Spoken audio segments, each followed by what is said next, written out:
देश के सबसे बहुचर्चित मर्डर कांड राजा रघुवंशी मर्डर कांड में मुख्य आरोपी के रूप में उनकी धर्मपत्नी सोनम रघुवंशी क्राइम सस्पेक्ट है, जिसे लेकर फैजान खान ने इच्छा जाहिर करते हुए कहा है कि मैं इस केस में छुपे पहलुओं को सामने लाना चाहता हूं, जिसके लिए मुझे ऑफर भी है कि मैं सोनम का केस लड़ूं बतौर उनके वकील।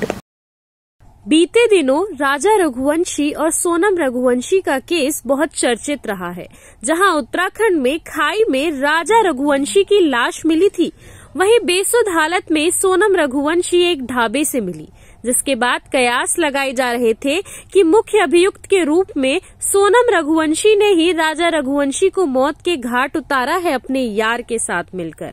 मगर अब इस केस में एक दमदार एंट्री हुई है राजधानी रायपुर में रहने वाले फैजान खान की, जो पहले भी बॉलीवुड किंग खान को चुनौती देते नजर आए थे। अब देखना ये होगा कि क्या इस केस में कोई बदलाव आने वाला है।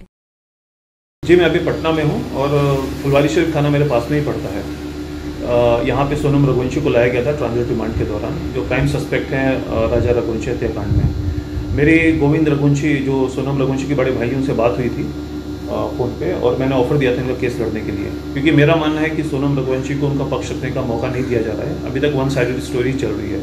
अगर आप देखेंगे जिन हालात में उसको रिकवर किया गया था सोनम रघुवंशी को ढाबे से, तो उसने साफ साफ कहा था कि उसका किडनैप किया गया है और मर्डर में उसका हाथ नहीं है। अब ऐसे में हमें ऑनरेबल सुप्रीम कोर्ट के बहुत सारे जजमेंट है देखने होंगे, जिसमें ऑनरेबल सुप्रीम कोर्ट ने साफ साफ कहा है कि अगर कोई किसी की इच्छा के विरुद्ध उसको कहीं ले जाता है डरा धमका के और उसे कोई काम करवाता है, तो वो भी किडनैपिंग में ही आता है। किडनैपिंग का मतलब सिर्फ ये नहीं है कि आपने किसी को डराया धमकाया कमरे में डाल दिया, आइसोलेट कर दिया। तो क्योंकि देखिए जो स्टोरी चल रही है अभी कि सोनम रघुवंशी ने एक आम से दिखने वाले लड़के के लिए, जो वहाँ लेबर का काम करता था उनके पास, एक अच्छे खासे संपन्न परिवार के लड़के को मार दिया, जो हैंडसम, दिखने में भी अच्छा था, जो खुश था, जो मालिक था एक कंपनी का। तो ये स्टोरी मेरी समझ से तो परे है, और मुझे लगता है कि इसके पीछे कहीं ना कहीं कोई ब्लैक स्टोरी और है जो सामने नहीं आ रही है, जिसको सामने लाना ज़रूरी है। और वो तभी आ सकता है जब सोनम रघुवंशी को उसका पक्ष रखने का मौका दिया जाएगा कोर्ट में। तो मैंने ऑफ़र दिया है हमको, गोविंद रघुवंशी को। बातचीत चल रही है मेरी आयु से भी बात हुई सोनम रघुवंशी के। तो अभी देखते हैं अभी। CCN शार्क न्यूज़ के लिए ब्यूरो रिपोर्ट।